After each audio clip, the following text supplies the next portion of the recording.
What do you need to know about the second and third round offensive skill picks from the 2023 NFL Draft for fantasy football?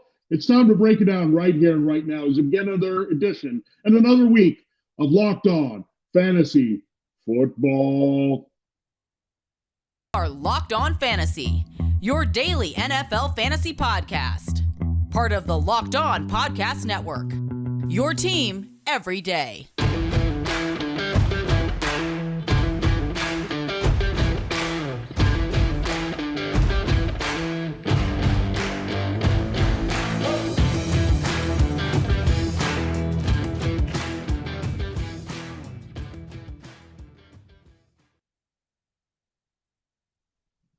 Greetings, everyone, and welcome to another edition of the Locked On Fantasy Football Podcast. As usual, I'm your host, Vinnie Iyer. When I'm not doing this, I'm writing about NFL and fantasy football for sportingnews.com. Come to the site. I've broken down all three rounds there of the first 2 days that you can check out, as well as some analysis of a 21 day three sleeper picks that we liked, as well as my draft grade. This is ranking all the classes 1 through 32 around the league, led by the Steelers, Colts, and Eagles. So check those out.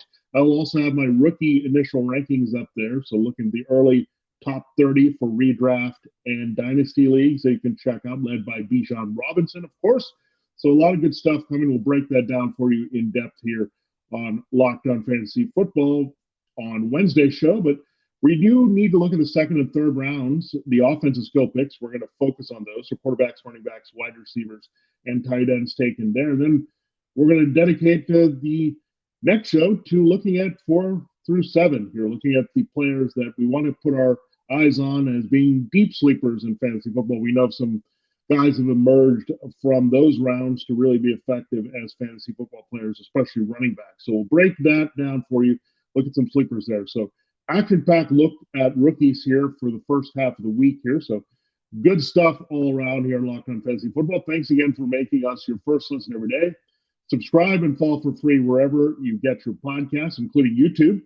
And special shout out to the everydayers. You know who you are. You check out our show every time we put one up every weekday here on the Locked On Network. We're part of Locked On Network, your team every day. All right, let's get into it here and go down the line here. We'll just, in the first segment, go through all the second round picks of offensive skill note here in the 2023 real NFL draft. The Titans traded up there to get Will Levis. He fell out of the first round, but really there were not a lot of teams that were going to go after him. You looked at the Buccaneers, but they passed at number 19. The Vikings weren't interested in Will Levis either. They also didn't want to go that early for Hendon Hooker. So you get Will Levis going essentially right after the first round, a normal first round. He goes 33. We know the Dolphins forfeited their pick. Usually this would be the first pick of the second round. So that's kind of where the Levis train was going to end here and come into the station. That's where we saw it with the Titans. So Titans have liked Levis for quite some time here. They're trying to reshape their offense, what they're trying to do. I mean, there's not necessarily a big void of athleticism for Levis. He can move around well, but it's not the running aspect you might get from Ryan Tannehill or Malik Willis at a little bit higher level. So they're trying to move Ryan Tannehill here. We'll see if anyone takes him as a backup. I think you might need a quarterback injury for someone to look at Tannehill.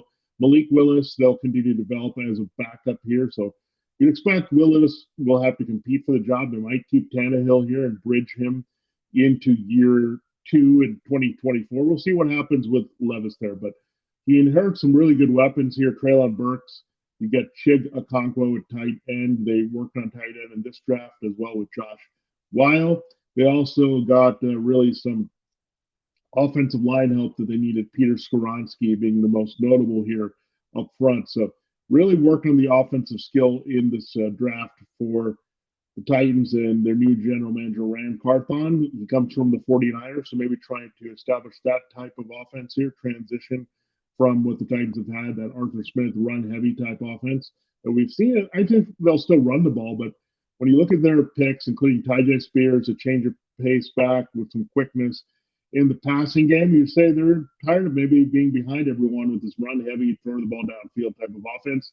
They want to add a little bit more diversity there behind Derrick Henry as he gets older and wears down, and they'll have to change what their offense looks like here. They've also lost some pieces on the offensive line over the years, including their tackles, Jack Conklin a few years ago to the Browns, and now Taylor Lewan aged out, got too many injuries there. So looking at Skoronski at left guard, hopefully Andre Dillard will help in left tackle here. So really looking at a different type of team for the Titans. So Will Levis, we're going to wait on, but there's some potential there. I think they could have added another receiver, but you do have good tight ends now in Okonkwo and Wildman. You have a good number one receiver, first-round pick from last year, and Traylon Burke. So really the Titans working on something. It may not all come to fruition here this year, but in terms of fantasy football, there's some promise beyond Derrick Henry on this team going forward. All right, let's go to the 34th pick. You didn't have to wait long for the next offensive skill player. It was Sam Laporta, the tight end from Iowa. A little bit surprising he went ahead of Michael Mayer, the tight end of Notre Dame. Mayer dropped behind not only Laporta, but Dalton Kincaid, who won the first round to the Bills. So Laporta, an Iowa tight end, replaces another one, TJ Hawkinson. The Lions traded him to the Vikings. So they get Laporta to replace some of the things they had there, Brock Wright, James Mitchell, some of the kind of mixed bag of tight ends they had there. Laporta is a pretty good receiver, could be pretty special here to help them. But keep in mind, even with the James Williams suspension, they've got some mouths to feed here, Amon-Ra St. Brown, and different guys in that offense. But he has a chance to carve out a role. You also have a different type of receiving back in Jahmyr Gibbs, and they traded DeAndre Swift on year 3. So Gibbs is going to catch passes there. He's going to replace Swift in that role as well as the power running. So Laporta has a chance here. We'll see what happens with the Williams suspension. They do have Marvin Jones back as well, the longtime Lion. He's back from the Jaguars in the mix here to replace DJ Chark. So quite a bit of pecking order here. This is also a very effective running team with their offensive line. They should be a better defensive team. So Laporta, we're going to wait and see. Usually takes year 2 to see the tight end impact. In this particular situation, I think that follows suit, but I do like the athleticism to potentially replace Hawkinson well. Even though he may not be as big behemoth of a blocker, I think he can be a pretty good receiver here for them. Michael Mayer went one pick later, so the Raiders enjoyed that because they had eyed a tight end at some point in the draft, but they couldn't pass him on Mayer. They got to scramble here when they had the news of Darren Waller being traded to the Giants. You also had Foster Moreau. He opted out for medical issues. So all of a sudden, your top 2 tight ends are gone. They kind of put duct tape around the position with Austin Hooper and O.J. Howard. These are cast-offs from other teams, multiple teams now for both of those players. So they kind of did that. Michael Mayer, however, this is Josh McDaniels. He likes the tight end, getting some help, and this is a good situation. We have Devontae Adams and Hunter Renfrow still trying to figure out the third receiver for consistency here if they're not re-signing Matt Collins. But definitely Michael Mayer has an opportunity here. We'll see if he gets every chance to displace Hooper and Howard. They're, again, limited guys. Hooper has shown not much receiving pop since leaving Atlanta and going to other teams here. You've seen also the fate of O.J. Howard pretty hard away from the Buccaneers. So really looking at Michael Mayer as having a big opportunity here is that possibly the third target here. We'll see how it plays out with Devontae Adams and Hunter Renfrow here. But good opportunity for sure for Mayer as a fantasy football sleeper. Good landing spot. Good coach who will make good use of him, as we know from the days with Gronk and Josh McDaniels. So excited about that. You also have a guy, Jimmy Garoppolo, a quarterback used to throwing to George Kittle. So it all lines up well for the Raiders to rely well on the tight end overall.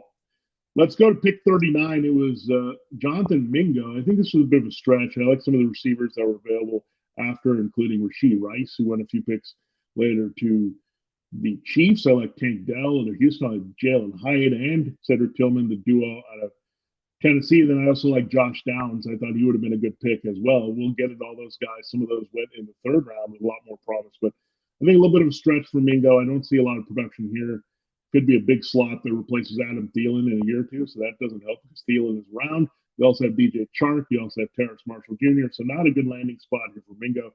Not a real good fit, so we're going to move on. Not much here to see. I think he could develop into a key target for Bryce Young in time, but not this year. Not with some actual depth at receiver. Don't forget about Hayden Hurst at tight end as well, and Chuba Hubbard catching passes. So Mingo is going to be buried at first trying to get a role on this team, and Marshall a lot more promise in Carolina. Number 42 is Luke Musgrave, a tight end. The Packers were tied to Michael Mayer and Dalton Kincaid. They end up with Musgrave here in the second round. They had to replace Robert Tonyan, who signed with a similar offense with the rival Bears.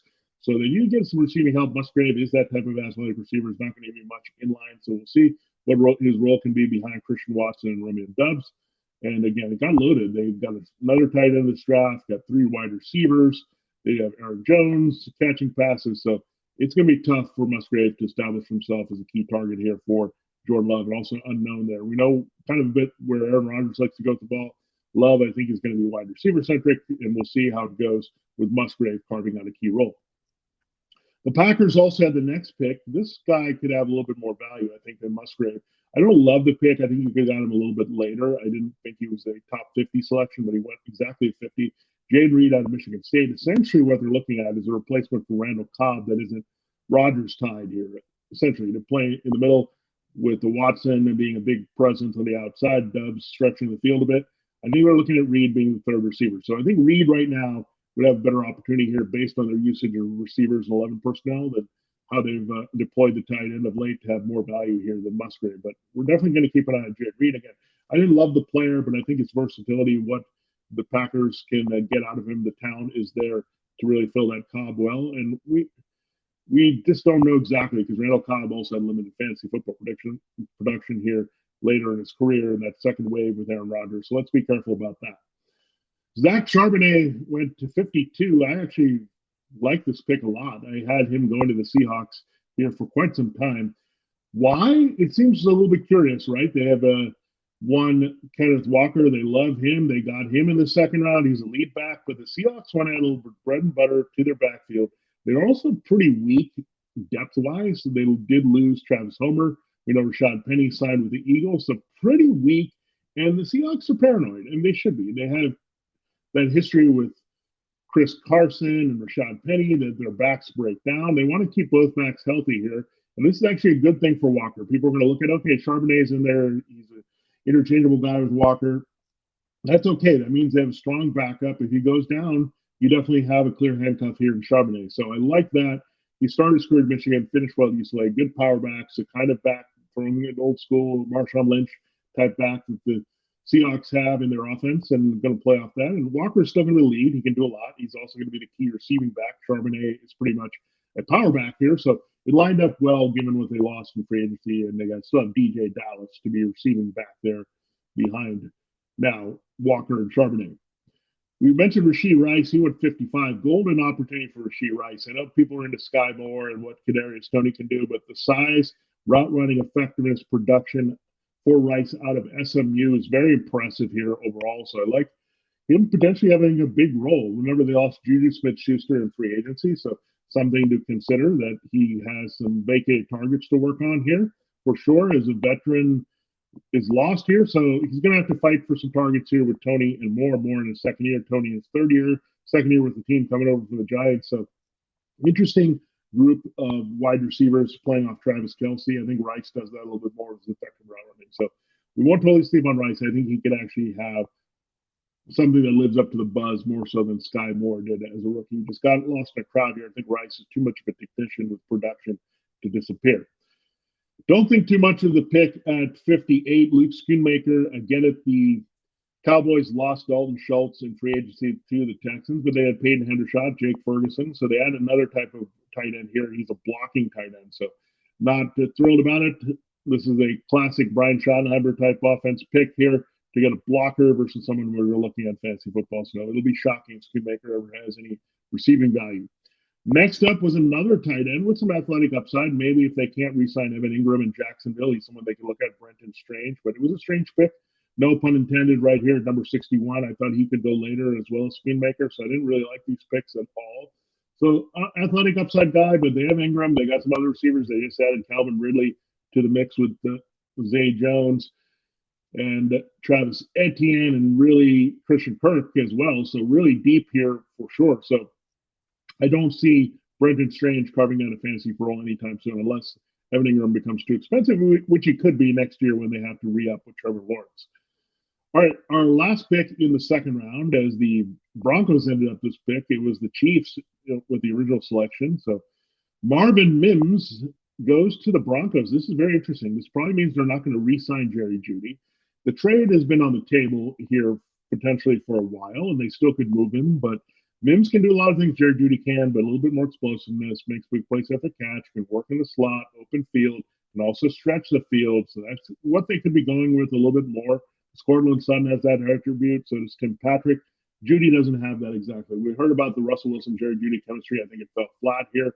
Cortland Sutton, I think, with Wilson can be a little bit better, and now Mims comes in the mix. So we'll see what happens with Judy, but for his fantasy value, as Mims was drafted pretty high in the second round, I don't think this plays out well. And keep in mind, the Broncos didn't have a pick early, so now they have Mims here as one of their top picks as an offensive skill player. So something to watch out there, but not good news for Jared Judy, and could be a little bit of fade for Cortland Sutton because they also have Tim Patrick there in the mix under contract. But remember, Sutton and Patrick are the ones under contract. Judy is not, so it makes sense to incorporate Mims in the offense as the three there and work his way up from that spot.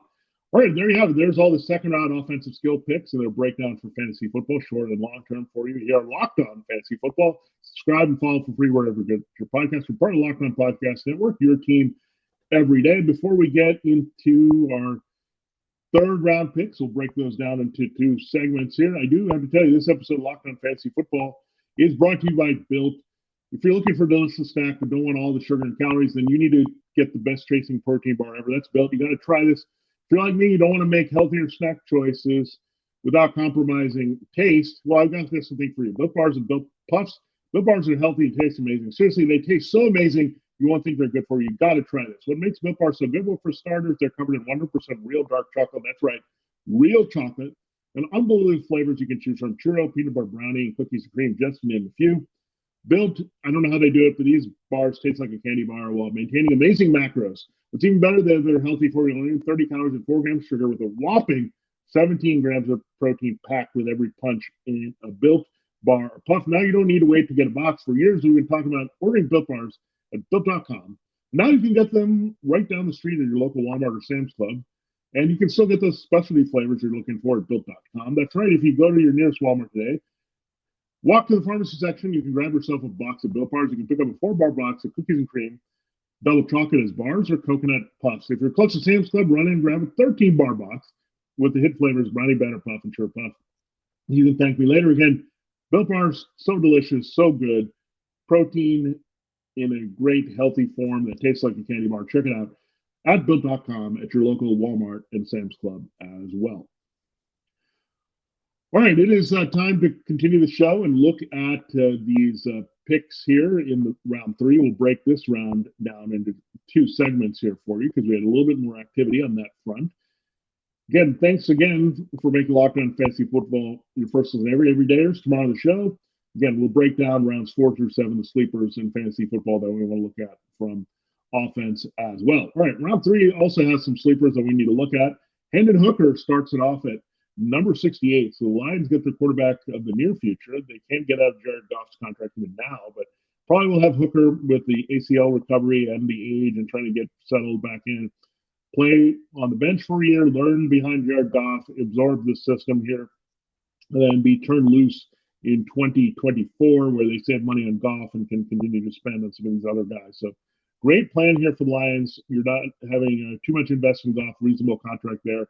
You'll get that rookie discount there as a third-round potential pick. So if Hooker works out, you're going to get a really cheap Lions team at quarterback where they can spend elsewhere. So really like the potential of Hooker here. Big arm, can get the ball downfield. Amon-Ra St. Brown and Jameson Williams here. So really like that to groom behind Goff. Perfect arm passer system guy that you can put in this Lions offense. All right, next up is Tank Dell. What a great name, and also staying in Houston. He was a Houston Cougars product. He's now a Houston Texans product. He is a dynamic receiver, can get all over the field. A little bit of Brandon Cooks in him. They traded him to the Cowboys, remember that. They're still trying to sort out the new offense with the key receivers here, but Tank Dell has a little bit of Brandon Ayuk in him, which is important because they're incorporating the 49ers offense with Bobby Slowick. You don't have a lot of answers here between Robert Woods and Nico Collins.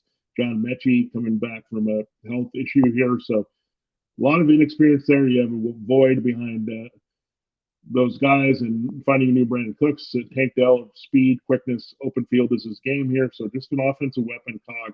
Those guys sometimes are hard to predict for fantasy football value, but an opportunity here for Dell to carve out a key role in this offense with rookie quarterback, also C.J. Stroud. All right, number 71 was Kendre Miller. I didn't love this pick because the Saints got a good power back out of TCU. I really like the Miller, the player, but I don't like this with Jamal Williams in the mix there in New Orleans. You still have Alvin Kamara there. I thought they needed more of a change of pace back with the Kamara contingency with his age and injuries and off the field stuff. You already have Williams coming off a big scoring power year with the Lions after transitioning from the Packers. So don't love the pick of Kendre Miller. I think you're going to have to wait and see. It's going to take an injury to Jamal Williams and maybe also Kamara to see him have key value here as a rookie. At 73, the Giants went with Jalin Hyatt, the wide receiver out of Tennessee. This was a great pick for the Giants. I thought the Falcons and some other teams should have gone after him as a deep threat, but he's up there. This is something they were missing. They had a gaggle of receivers. They had 13 receivers there, including Sterling Shepard, Wan'Dale Robinson, those types in the mix. They moved on from Kenny Golladay. They need a real guy who can stretch the field and make big plays. Daniel Jones still has a pretty big arm here. So Jalin Hyatt, I like that big opportunity to emerge quickly up that depth chart as a guy that can be a little bit more than deep threat in number one. His teammate Cedric Tillman went right after, but probably as a backup type situation. They could put Cedric Tillman outside in Cleveland with Amari Cooper maybe going natural in the slot. He's getting a little bit older. Play Tillman off Donovan Peoples-Jones, but again, we'll see how that plays out. I don't know if Tillman can carve out a significant role right away, including the Browns' use of tight end. I don't know if there's room enough behind Cooper and Peoples-Jones for another receiver to emerge here just yet for Cleveland in fantasy football. At number 78, you have the Packers double up on tight ends. They get Tucker Kraft here of South Dakota State, so they get Luke Musgrave and Tucker Kraft. I think both these guys have some good receiving potential, which cancels each other out a little bit. And I think in line, I think Kraft has a better shot to help replace Mercedes Lewis here, the aging one. So they needed two tight ends. This is what happened here. They took them. Kraft may be more of a blocker. I think he can be pretty good receiving here, but that also cuts into Musgrave. So something to watch out for sure. That's why I wasn't too thrilled about the Musgrave pick. If they just got Kraft, I think it would have been great for fantasy and reality. But here, Kraft and Musgrave, if we're going to work for key touches, keep in mind this is much like what we had a few years ago where we thought it was going to be a battle there at tight end. It turned out Robert Tonyan was the guy that emerged there. So keep that in mind here, that Kraft could be the guy over Musgrave here in time as the better receiver. And finally, I like pick 79. This was a good replacement for Paris Campbell in Indianapolis. The Colts get Josh Downs, the dynamic playmaker. So he fell way down. I thought he could have been an early second-round pick. He fell into the mid-third round here. I love Downs. He just made a lot of plays everywhere on the field for North Carolina. He's going to play off Michael Pittman Jr. and Alec Pierce as the number 3 here. We'll see the 11 personnel. Colts use Anthony Richardson, of course, a big arm young quarterback here. So Richardson Downs coming in as rookie together, they could have a good connection here. I don't know if Downs' value is going to be seen right away with Pittman and Pierce in the mix, but next year, watch out here for Josh Downs. There you have it. There's a look at picks 68 through 79 that were offensive skill position selections in the 2023 NFL Draft. We still have to look at more third rounders. We have a few more names to get to, 8 players that were taken all the way through pick 101 overall in round 3. So we'll break those down in the final segment here. Again, check out all this stuff if you missed anything with the NFL Draft breakdown. We have Locked On NFL Scouting, Locked On NFL Draft. They've got you covered on everything that happened over the weekend with an intense look at all that good stuff. So check it out on the network. Just like this show, they're part of the Locked On Podcast Network, your team every day. In your case, your draft every year. We've got you covered in depth here on the network. Subscribe and follow for free, just like this show. YouTube, wherever you get your podcast. All right, let's close the show looking at the final third-round picks of note here, offensive skill-wise for fantasy football. Tyjae Spears, talked about him, 81 going to the Tennessee Titans, so yet another offensive skill pick after they get Will Levis. They also have the tight end later in Josh Weil. So you look at Spears, change of pace behind one Derrick Henry. Henry breaking down. They didn't trade him yet in the draft, but getting older, he's going to maybe break down a little bit more. Spears doesn't get enough credit for being an early down back when needed, but a very good change of pace dynamic back out of Tulane. They can have a big role going forward, potentially replacing Henry with the key touches in his backfield. Devon Achane went next out of Texas A&M to the Dolphins. Now, the Dolphins brought back Raheem Mostert and Jeff Wilson, a bit of surprising there, partly because of Mike McDaniel favoritism, that offensive skill type of zone blocking type runner, so they like both of them. He's comfortable with that, but he got excited. Remember, if you watched the draft, he pumped his fist, got excited about Devon Achane, and they do have Myles Gaskin. This is bad news probably for Gaskin. Achane, I thought, was the third best running back in this class behind Bijan Robinson, Jahmyr Gibbs, so they end up with Achane. Watch out for him having a key role in Miami. They've been looking for this type of back. Keep in mind, Mike McDaniel was also there when Elijah Mitchell emerged in San Francisco. So Devon Achane really like him as a third-round pick here to really cut through the noise here in the Dolphins' backfield and be effective. Also, we know the durability issues of Mostert and Wilson are legendarily terrible here. So let's look at Achane as Wilson gets a little bit older and Mostert is already old here in this backfield. All right, at number 88, you had Tank Bigsby, a little bit of a surprise pick by the Jaguars. They did sign Dearness Johnson behind Travis Etienne, the former Browns. They got to swing back up, but they needed more of a pure power back. We know Etienne is a change of pace receiving back that they put out in space. This could really hurt his goal line usage. Bigsby is a literal tank there in short yardage and power situations, so they could use him in that capacity quite a bit. So Etienne's value took a little bit of hit for sure beyond Dearness Johnson and that pickup here at 88. So Bigsby, good power back out of Auburn. Makes sense why they want him. I think he makes their team reality-wise better, but doesn't really help us for fantasy. Next up is Darnell Washington. We know he's not going to have a key role in the passing game because he's going to be the number 2 tight end in Pittsburgh behind Pat Freiermuth, who's been pretty special as well. So I look at Darnell Washington, the development and progress, but what he does is boost the value of Najee Harris. He's a good extra run blocker beyond Broderick Jones, also out of Georgia in the first round as their offensive tackle. So more Washington's going to be a facilitator, not much of a playmaker quite yet, unless they come up with a crossroads of Freiermuth here and keeping him. Washington does have some receiving upside, a good stash for the Steelers. Did not get the next pick. It was Michael Wilson of the Cardinals. They aren't trading DeAndre Hopkins. They do have Rondell Moore and Marquise Hollywood Brown. All these guys are still on the roster. I just don't get Michael Wilson. Not much to see there out of Stanford type of guy at 94. On 99, don't sleep on this name. We know what Evan McPherson did as a rookie a couple of years ago. He was big time. Cade York had a bit of a flash last year, but watch out for Jake Moody, the kicker that went to the 49ers. It's an offense that puts up numbers. Robbie Gould has been a kicker one before, so Jake Moody could have a big effect here. He can also hit some 50-yarders if you get some bonus points for longer field goals. So he's going to be the 49ers kicker. Keys to a high-scoring offense. He's going to pick up some of the pieces in different spots. We had another receiver go at number 100. This was to the Raiders. Trey Tucker, I didn't love this pick. They're already pretty loaded here with Devontae Adams, and now you had Michael Mayer with Hunter Renfrow. And this Tucker's a guy, Todd-type player, but I don't think there's a key role involved here. They're going to have to be specializing with his role. This also run-heavy offense that's effective with Josh Jacobs. I didn't like it. Open space player can make a lot of plays here, but I don't know if he's going to get enough touches to be fantasy football relevant ever, really. I think he's going to help in the return game most for the Raiders, but he was pick number 100 here, Trey Tucker. Finally, Cameron Latu, nothing to see here. He's a backup tight end here that the 49ers have signed. They lost some depth there, that position behind George Kittle. Good receiving upside, but really a blocker natural out of Alabama. So Alabama players, who knew, dominated in the NFL draft as well as Georgia players, but some of them are more limited. Just like we saw with Washington Latu, they're going to be more blockers at first, helping their teams in different capacities. So that's good for the 49ers running game, of course, with Christian McCaffrey and helping their quarterback however that situation plays out. So another security blanket, some help there as well as Cameron Latu. So there you have it. There's the picks in the second and third rounds of the 2023 NFL Draft. Fantasy football related is offensive skill selections here. Thanks again for making Locked On Fantasy Football your first listen every day. Every day, there's tomorrow on the show, we will look at the sleeper fantasy players that you need to put your eyes on radar here for rounds 4 through 7. So check that out tomorrow. Then we'll come back on Wednesday with our look, put it all in a blender, and spit out some rookie rankings for your early in the top 30 that I'll have up there for sporting news as well.